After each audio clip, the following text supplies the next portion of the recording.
और कहा, आप दोनों ने मेरी जान बचाई, मैं आपका एहसान कभी नहीं भूलूंगा। एक दिन जंगल में एक बड़ा मसीला पैदा हो गया। एक जबरदस्त तूफान आया और बहुत से दरख्त गिर गए, जिसकी वजह से जानवरों को खाने और रहने के लिए मुश्किलात का सामना करना पड़ा। गाजराज और लंबू ने फैसला किया कि वो जंगल के दूसरे हिस्से में जाकर देखेंगे कि वहां हालात कैसे हैं। उन्होंने सफर का आगाज किया और रास्ते में मुख्तलिफ मुश्किलात का सामना किया। कभी उन्हें गहरे पानी को पार करना पड़ा तो कभी ऊंचे पहाड़ों को उबूर करना पड़ा, लेकिन उन्होंने हिम्मत नहीं हारी और एक दूसरे की मदद से आगे बढ़ते रहे।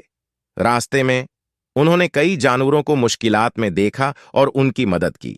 एक बार उन्होंने एक जख्मी हिरण को पाया जिसे दरख्त की शाख से चोट लगी थी।